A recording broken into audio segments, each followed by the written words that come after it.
15 years ago, the sky of the mountain world called Varine was filled with snow and wind. The royal family of the Linthari stood on a high cliff that overlooked the dark valley. In their middle was a small alien girl, no older than 7. Her name was Alara, the youngest princess of her line. Her skin was a soft silver color, and her eyes glowed faintly with blue light. The royal priests whispered that the light in her eyes was a bad sign, a curse that would bring ruin to their world.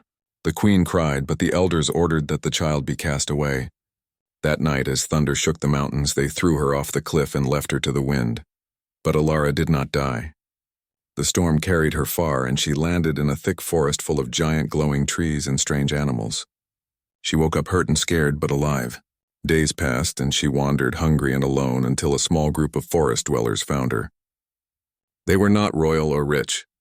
They were wanderers, people who lived in silence and hid from the world. They took her in, fed her, and gave her a name in their own language: Starchild.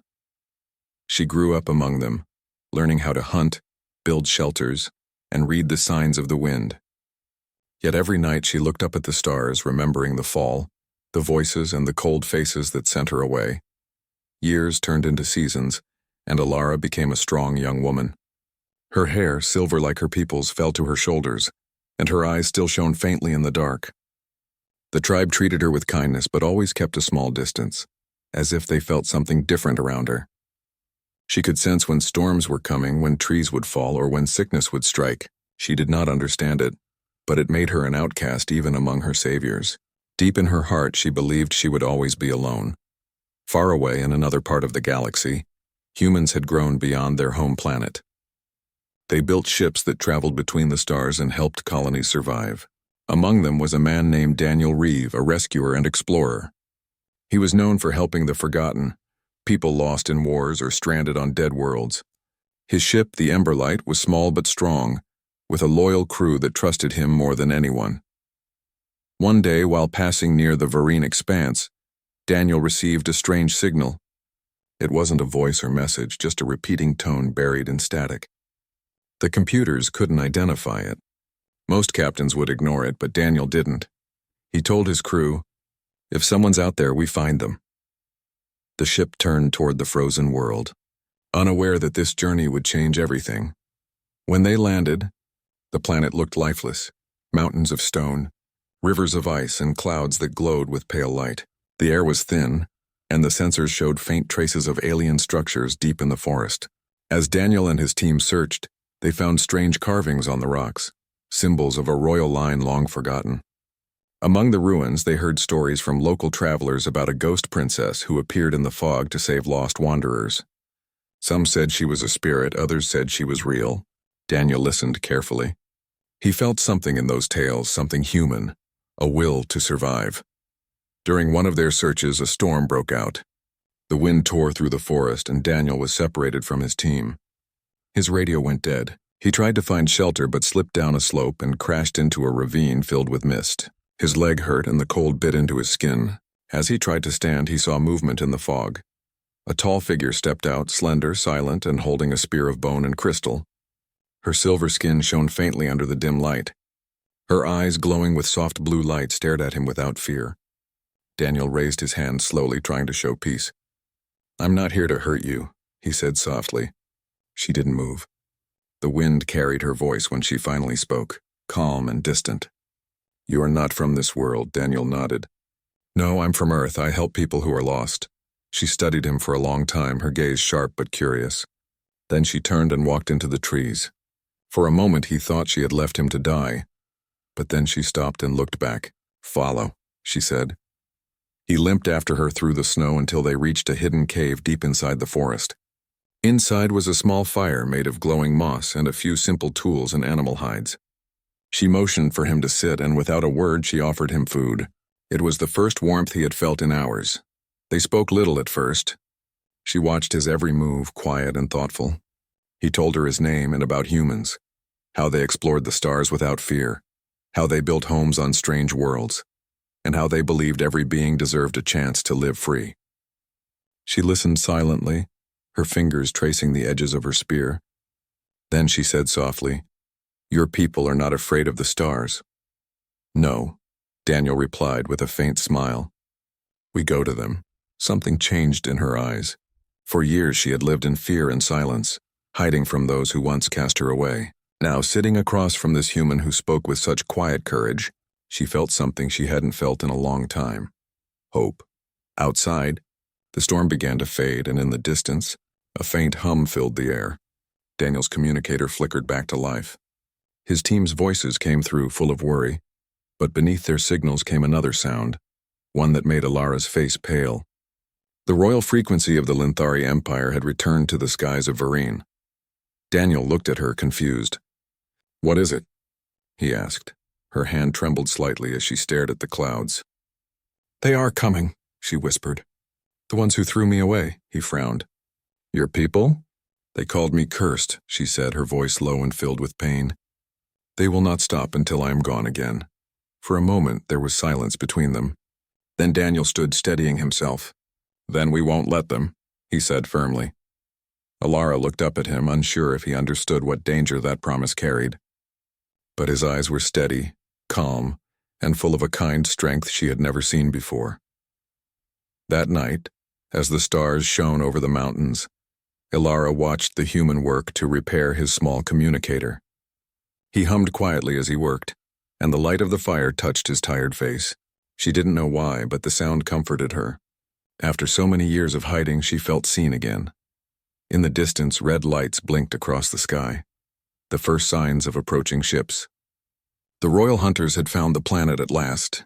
The air was heavy with coming danger, but in Alara's heart, something new had begun to stir. For the first time since her fall, she wasn't afraid. She looked at the human sitting by the fire and whispered to herself, maybe the stars did not curse me. Maybe they sent me someone. And outside, far above the dark mountains, the Empire's ships moved closer. The past she had run from for 15 years was coming back, but this time she would not face it alone. At dawn, the sound of engines filled the mountain air. The mist of Varine glowed faintly as 3 large ships from the Linthari Empire descended through the clouds. Their lights shone like blades across the forest. Daniel stood outside the cave with his hand on his communicator, watching the sky. Alara stood beside him, her eyes calm but filled with sadness. The world she had tried to forget was coming for her again. Daniel's crew called through the radio. They had repaired the ember light and were searching for him. When he answered, his voice was steady. I'm alive, but we have company. Prepare for lift, things might get rough. He looked at Alara. If they're coming for you, we'll keep you safe. Alara shook her head slowly. You don't understand. They don't want to rescue me. They want to erase me again. Daniel frowned. Then they'll have to go through me first. He didn't mean it as a threat, it was simply a promise. Something about his voice made Alara's heart tremble. No one had ever spoken for her before. No one had ever stood between her and danger. She wanted to believe him, but she also feared what her people could do. The Linthari were powerful, and their technology was far beyond anything humans had. Soon, the first dropships landed in the valley. Dozens of armored soldiers marched out, their armor bright silver, their movements sharp and perfect. A tall alien figure stepped forward, an envoy carrying the royal crest. His face was cold, his voice colder. By the order of the Linthari High Council, the outcast Alara is to be taken into custody. The human ship in orbit is ordered to stand down immediately. Daniel stood tall in front of Alara, even though he was just a man with no weapons in hand. She's under my protection, he said firmly. You call her outcast, but I call her survivor. The envoy's eyes flashed with anger. You speak as if you know our laws, human. She is marked by the curse of energy corruption. Her existence endangers our kind. Alara stepped forward. Her voice was quiet but clear. You cast me away because you were afraid of what you didn't understand. I never harmed anyone. Your eyes hold the energy that destroyed the old city of Namar. The envoy replied sharply. That power cannot be allowed to exist. Daniel clenched his jaw. Funny, he said. We humans have a word for that. Fear. Before the envoy could respond, Daniel tapped his wrist device. The forest shimmered as a signal activated, a beacon that called the ember light to their location.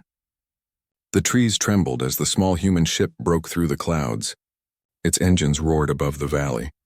The Linthari soldiers raised their weapons, but Alara lifted her hand, A soft blue glow spread from her palm. The light moved through the air like water. The soldiers froze, their weapons flickering with sparks. Daniel turned to her, amazed. "What are you doing?" She looked at him, her eyes shining brighter now. "I was born with the energy of life. It doesn't destroy, it connects. But they never let me show it." The light pulsed again, moving across the valley like a wave. The snow melted where it touched, and the ground began to hum softly.